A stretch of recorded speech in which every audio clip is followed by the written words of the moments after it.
Halo teman-teman Nomeaser, apa kabar semuanya? Hari ini ada yang beda, karena hari ini gue sama teman gue, ini teman lama banget, saking lamanya pas ketemu dua-duanya udah ubanan sekarang. Hari ini gue akan ngomongin masalah film, jadi gue nggak ngomong masalah makanan ntar gue ngomong lagi. Tapi sekarang ngomongin masalah film. Ada satu film yang bikin gue tuh kaget, karena filmnya itu seolah-olah kayak asli, padahal enggak. Judul filmnya adalah Blair Witch Project. Ini diputar perdana itu di Sundance Film Festival di tahun 1999 bulan Oktober. Dan itu saking ngetop itu film sempat dianggap kayak dokumenter palsu atau fake documentary. Ya, sutradaranya itu namanya Daniel Myrick sama Eduardo Sanchez. Ya, mengisahkan dari 3 orang mahasiswa yang pengen membuktikan bener nggak nih ada penyihir. Ya, dan gara-gara itu mereka mempersiapkan segala macam dengan matang sampai film ini biaya produksinya cuma $60.000, bengkak setelah pasca produksi jadi $500.000, tapi secara dunia itu dapatnya sekitar 250 juta US dollar. Lu bisa bayangin tuh, gede banget tuh untungnya tuh ya. Dan film itu juga yang kemudian menginspirasi film-film dengan konsep founding footage atau rekaman temuan, kayak filmnya film Paranormal Activity, kemudian ada film Chronicle, ada film apa lagi tuh yang arah-arahnya ke sana. Jadi seolah-olah tuh kayak orang nemuin rekaman sebuah kejadian. Hari ini gue ngobrol sama teman gue namanya Mas Yus Triartanto. Dulu kita sama-sama sering datang ke preview film. Ya, seringan dia sih daripada gue sebenarnya. Dia lebih rajin, sempat bikin buku juga. Halo Mas Yus, apa kabar? Halo ya Ser, baik ya Ser ya. Sehat Ser ya. Sehat. Mungkin jangan ditua-tuain gitu Mas, biasa aja Mas. Nggak usah ditua-tuain, udah kelihatan. Jadi nggak usah dipaksain gitu Mas. Nggak usah acting deh. Enggak, emang udah tua. Emang udah tua, mau diapain lagi? Kirain nggak jadi make up. Kan masa operasi plastik. Biar lebih tua. Mas, masa harus operasi plastik ya nggak mungkin lah. Mas, tahu film Blair Witch Project kan Mas? Tahu nggak? Tahu. Film itu kan film lucu kan, komedi kan?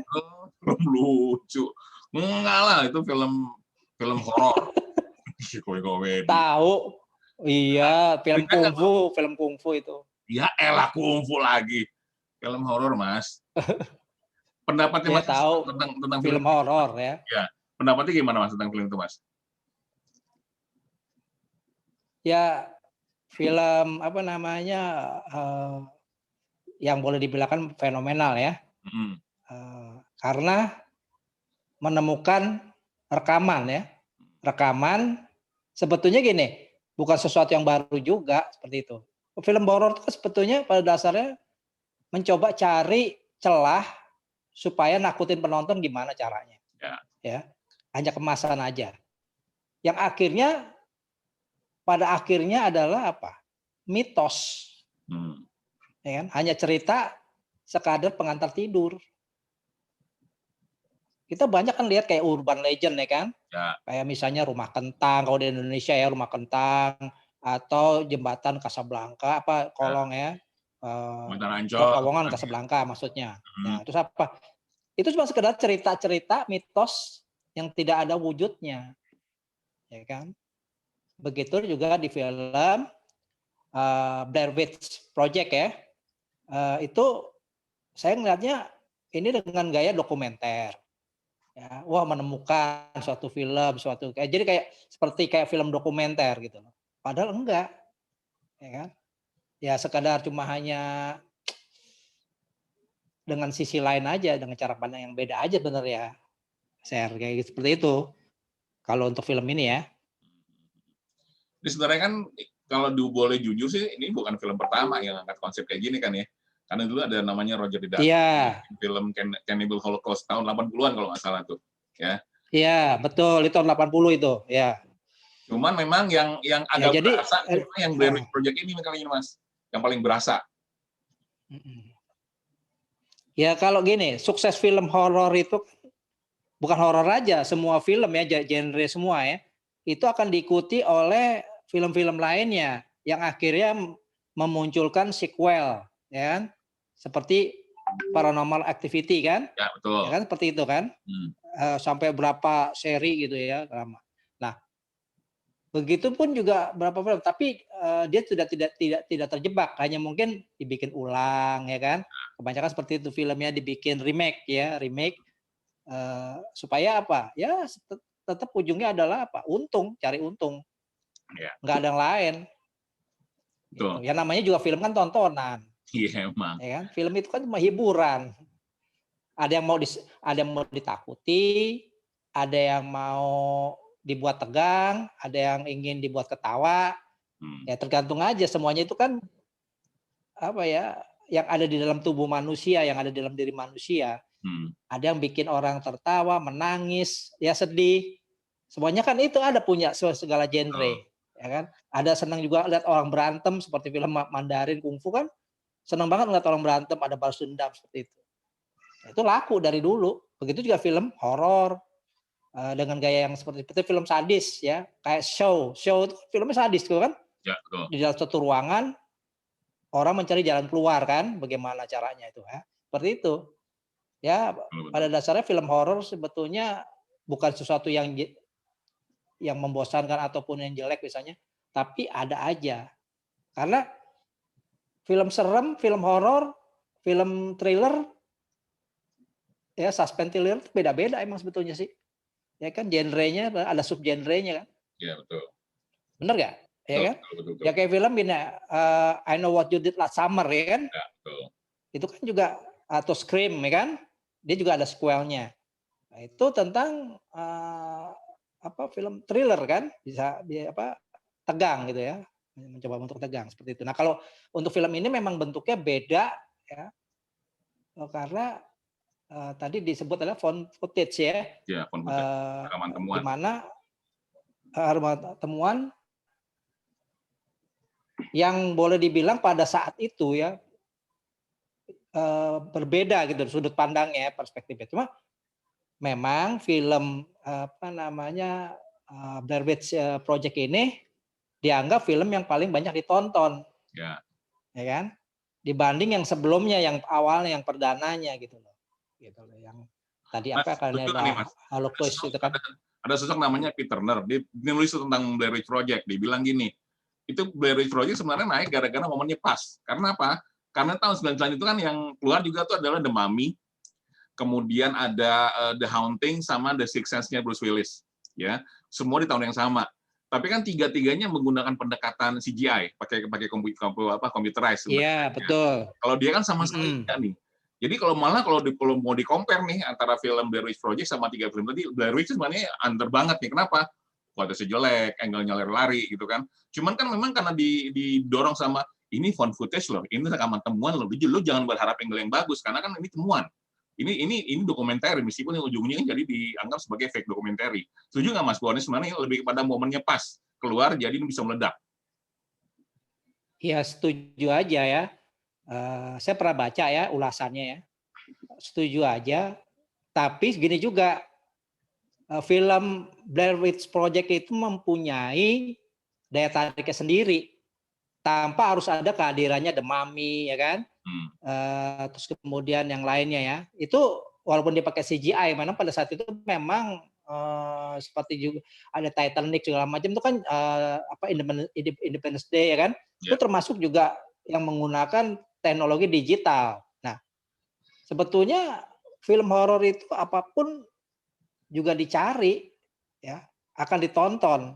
Mungkin dia menawarkan sesuatu yang berbeda di tengah gaya-gaya ataupun kemasan CGI. Seperti itu. Ya seperti misal Avatar tiba-tiba muncul kan unik gitu loh, berbeda gitu loh ya kan, animasinya berbeda gitu ya kan. Terus kemudian ada apa lagi ya, biasanya yang pembaru-pembaru itu ada James Cameron ya, yang biasanya membuat hal-hal seperti gebrakan seperti itu. Jadi kalau saya anggap ada memang momen yang tepat, tapi ada kalanya memang film itu punya daya tariknya sendiri, punya kekuatannya sendiri. Banyak kan film-film yang seperti itu. Ya, di tengah film misalnya banyak film-film superhero muncul, ya. Tiba-tiba muncul yang lebih bergerombol, Artinya seperti si Avengers gitu. Itu kan perseteruan juga antara Marvel dengan DC Comics ya kan? Ya kan? Ya, seperti itu kan, jadi siapa yang lebih unggul yang disukai terserah. Orang yang ingin gemar dengan Batman atau Superman yang klasik pasti memilih itu. Tapi kalau orang yang ingin dengan pendekatan modern ya, dengan segala efeknya, mungkin lebih senang Marvel, kan gitu aja. Begitu kembali ke filmnya. Sekarang kayak misalnya kayak Conjuring ya. Conjuring juga bisa sampai mempunyai spin-off-nya ya. Dia ada Annabelle, ya kan? Nah, itu juga memperlihatkan bahwa semua film punya daya tariknya. Tinggal masalahnya kan penonton maunya seperti apa. Produser pasti tahu semuanya itu seperti itu. Nah, kalau di Indonesia, Mas, dulu kan kita saya juga sangat ini kagum lah sama satu sosok yang namanya Susana. Dia kan sangat menjiwai profesi sebagai pemain film tapi spesialis horor gitu loh. Dan sangat dekat seolah-olah dengan Nyi Roro Kidul gitu kan. Dan seolah-olah diasumsikan bahwa dia adalah bentuk lain dari Nyi Roro Kidul. Sebenarnya itu kan isu yang diangkat nih. Karena paling nggak itu akan berakibat langsung sama si filmnya kan. Cuma kalau dikomparasi ke Blair Witch, apple to apple nggak tuh Mas kalau gitu Mas? Yang satu emang udah ada udah ada mitosnya, yang satu kan mitosnya diangkat lebih kencang lagi gitu Mas. Gimana Mas? Ya justru itu kan sebetulnya seperti yang dilakukan beberapa produser untuk mengangkat urban legend, ya seperti kayak yang tadi saya bilang, hantu jeruk purut, rumah kentang. Nah, begitupun juga Nyi Roro Kidul. Ya. Nah, tapi pernah ada Perempuan Tanah Jahanam. Itu juga suatu mitos juga. Itu juga film cukup bagus itu ya, Joko Anwar ya. Nah, saya melihatnya bahwa pendekatannya ya berbeda, tapi memang Indonesia benar kan kaya akan mitos-mitos horor-horor yang mungkin dulu zaman Erlangga tuh saya lupa itu ya, yang jahat siapa sih, Nyai Antosoroh. Nah, ya. Itu dia juga ahli sihir gitu ya, segala macam. Nah, itu kalau diangkat lagi misalnya pasti menarik. Makanya kenapa kayak misalnya Saur Sepuh ya juga sukses ya, karena memang itu mitos-mitos atau cerita legenda-legenda yang tumbuh di masyarakat.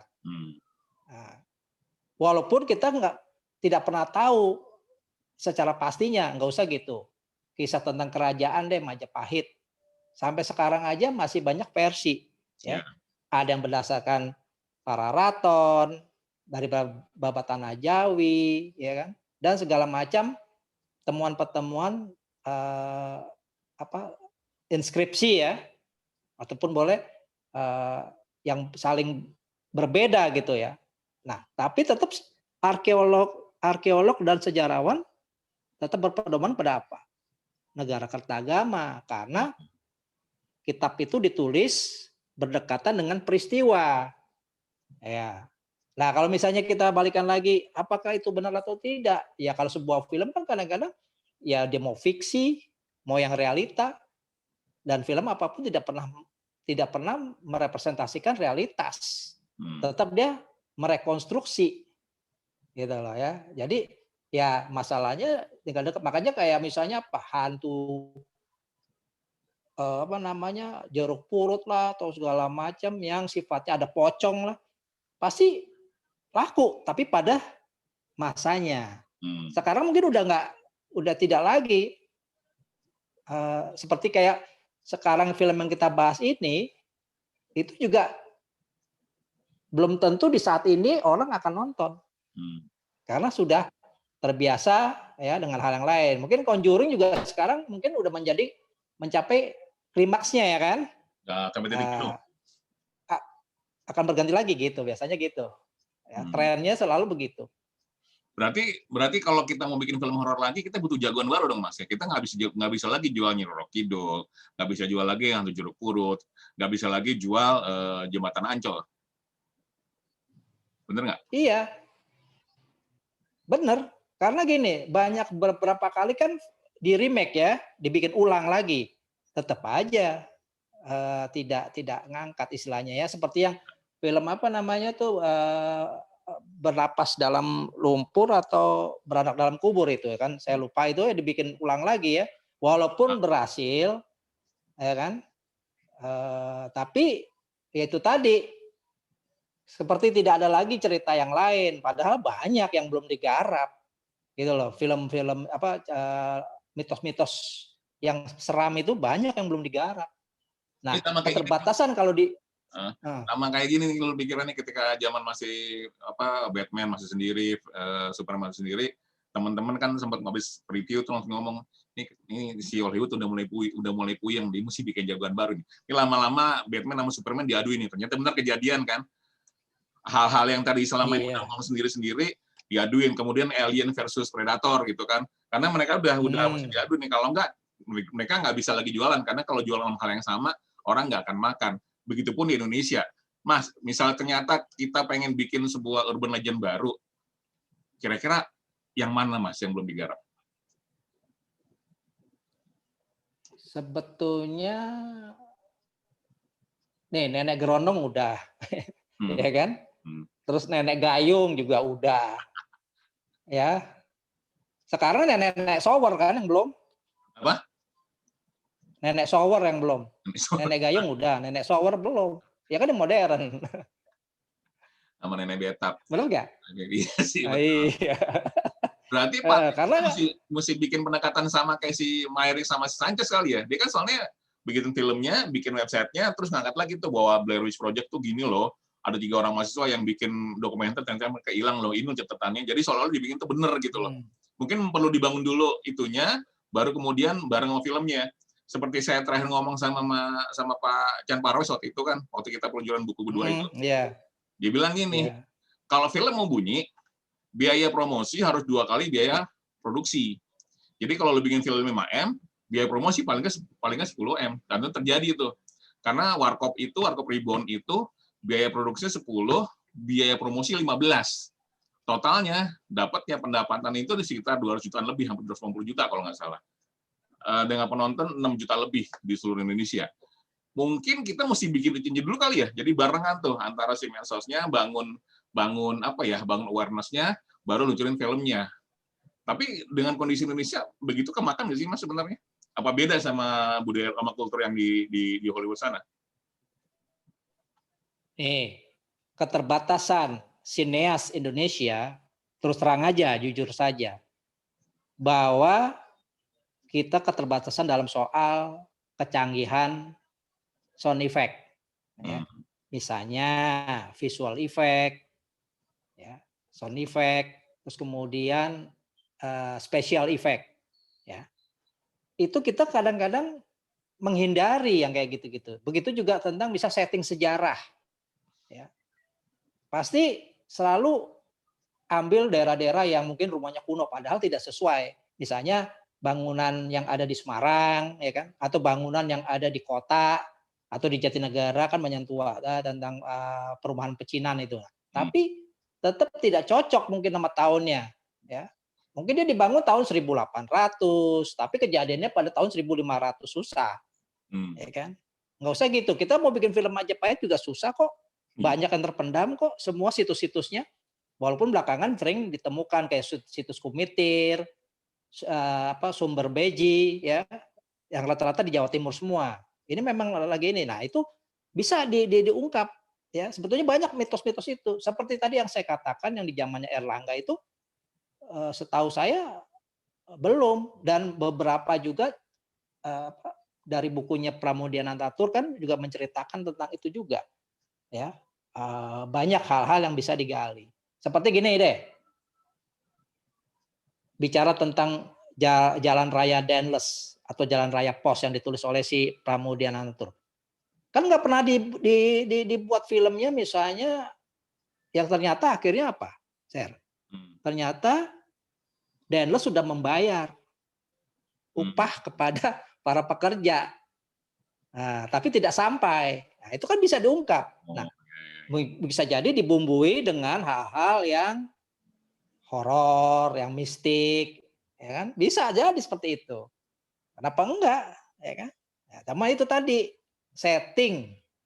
Perkara setting kita kadang-kadang jadi lemah. Ya kalau misalnya ya saya nonton film Mandarin, film kungfu, dia banyak bangunan tua yang masih ada dari zaman dinasti, ya dari dinasti apa namanya Ming, Qing, ya kan, Yuan, mungkin Song, segala macam dia masih punya.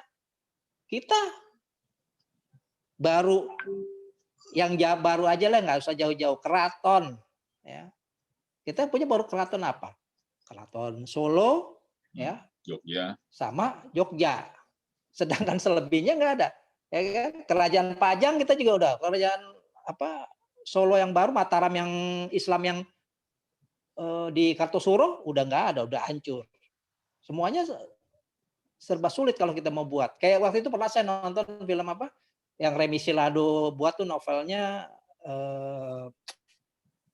apa tuh? Apa judul saya lupa tuh. Filmnya tuh yang dia bikin Caubakan. Oh, ya. Caubakan. Nah, itu juga gitu. Dia mau bikin setting ya, sineasnya terbatas. Saya tahu memang mereka tuh punya keinginan untuk mengejar kualitas juga ya. Beberapa sineas kan pengen itu mengejar kualitas, tapi ya itu tadi. Mahal setting itu, Mas. Iya, kalau Hollywood kan punya studionya, punya lahannya. Sebetulnya kita bisa aja membuat misalnya investasi, negara juga ikut ya. Kita bikin misalnya seperti prototipenya atau miniaturnya ya kan, atau memang sebagai kayak apa hiperrealita kalau di kaitan sama teorinya si siapa namanya Umberto Eco ya, itu bisa dibuat kita kayak semacam masa lalu. Nah, itu memang membutuhkan biaya besar kalau kita memang mau mengangkat yang tadi saya ya share-nya misalnya tentang legenda-legenda, mitos-mitos, ya itu kita harus siap juga dengan settingnya. Kalau enggak, pasti gagal. Tapi yang paling berhasil yang kita puji adalah apa? Bangkitnya komik Indonesia, superhero Indonesia. Ya kan? Kemarin cukup berhasil ya kan, Gundala ya kan? Ya. Gitu loh, Gundala. Nah, kita nggak tahu nanti ada Godam, kemudian ada yang lainnya Aquanus ya kan? Itu kan juga walaupun itu kesian itu film. Aduh. Iya. Jagoan paling bau tuh Aquanus. Kenapa begitu? Iya, karena Aquanus. Oh iya benar. Di sini kan Aquanus, kalau di sana kan Aquaman, ya kan? Iya kan? Kalau Yaser kan gede. Galon Man. Galon Man. Gitu. Aqua kan? Berarti karena sebenarnya kan horor di Asia itu kan lebih kemakan ya ketimbang horor di Hollywood sebenarnya. Karena banyak orang bilang dia lebih takut nonton film Thailand daripada nonton film Hollywood. Conjuring tuh bukan nakutin, ngagetin katanya gitu. Ya.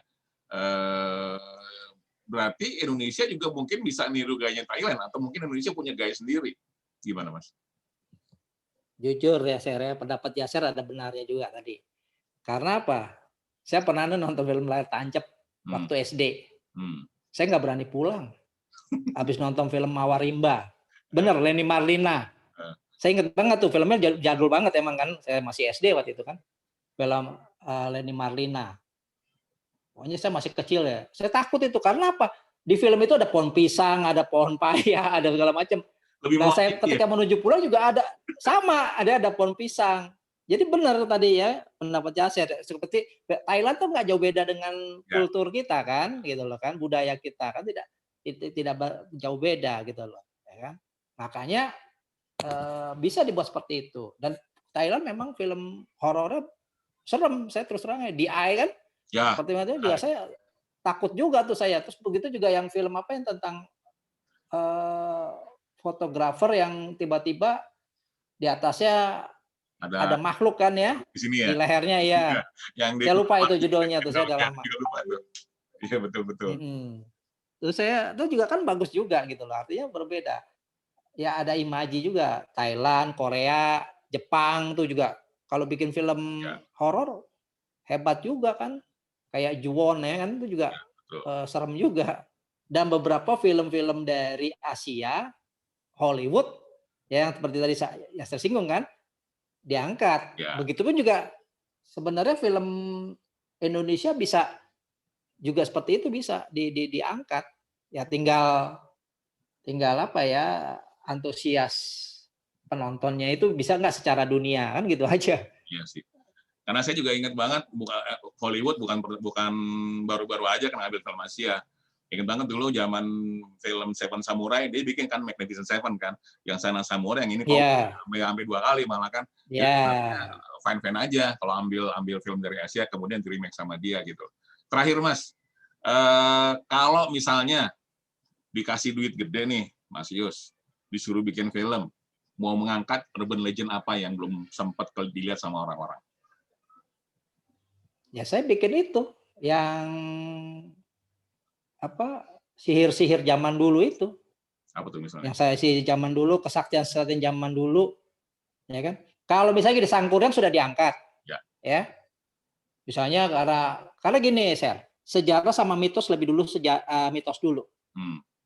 Karena mitos itu lebih tua dari sejarah. Ya. Misalnya kayak orang melihat Gunung Tangkuban Perahu kayak perahu, dibuatlah cerita. Seperti Malin Kundang, ada batu menangis, dibuatlah cerita. Ya kan? Seperti itu banyak kan. Nah, semua itu di daerah di Indonesia banyak. Nah, saya pengen seperti itu. Tapi itu tadi kembali lagi ke setting. Sebelum kita buat film, harus ada yang namanya lahan ya yang bisa merepresentasikan tahun, ya kan? Itu kan logika. Seperti gini. Kenapa Amerika bisa membuat film dengan gampangnya ya setting-setting filmnya siapa Al Capone ya kan, terus kemudian cikal bakalnya mafia gitu. Karena dia punya gitu loh, gampang seperti itu ya, setting-setting seperti itu. Nah, kita betulnya harus seperti itu. Karena apa, kekayaan dari Indonesia itu adalah di legend mitos. Ya. Nah itu bisa. Kenapa? Saya lihat gini di TV deh. TV itu cerita-cerita mitos kan banyak diangkat. Spesialis legenda. Ya yang rasa Indonesia. Seperti itu ya, saya kira-kira pendapat saya ya. Ya. Mas Yus, thank you ya udah ngobrol hari ini. Nah, nanti ya sama-sama. Ngobrol film lagi ya. Terus terang saya sih pengen ngomongin film jadul-jadul. Kenapa? Jadul tapi legend ya. Karena kayak Blair Witch Project ini buat saya sih legend banget. Nanti kapan kita juga ngomong film Indonesia lah. Saya juga masih angkat topik karena kejadian banget dulu, ingat saya masih SD nonton film cerita akhir pekan di TVRI malam tuh, padahal anak SD kelas 6 kalau nggak salah nonton. Itu saya nonton film lewat jam malam. Yang main tuh Ain Alkaf. Ya. Dan itu film Indonesia pertama yang saya tonton di TV malam sampai selesai. Biasanya kan saya tengah-tengah tidur gitu kan, ini enggak sampai selesai. Dan itu pun pertama kali saya dimarahin sama ibu saya, nggak boleh nonton film orang dewasa malam-malam karena masih SD. Kapan-kapan kita akan ngomongin film itu Mas ya, karena buat saya itu. Iya boleh. Karena itu film sempat dibiayai sama Itali untuk bikin restorasinya gitu loh. Ya. Oke, Mas. Banyak orang gini, Seth. Kenapa? Iya. Banyak orang dia hanya membahas film, misalnya film Hollywood, film Indonesia, tapi jarang misalnya bicara film Korea, film Cina, ya, film Jepang, film Iran, film ya yang di Timur Tengah lah gitu, film India. Jarang yang saya lihat tuh film Eropa. Kan beda. Ya, itu gaya-gayanya beda semua. Kayak film Perancis itu juga lagi tuh. Iya kan? Yang ya udah gitu aja. Nonton Hollywood, nonton Perancis tuh agak ngap-ngapan tuh karena capek biasa nontonnya agak panjang.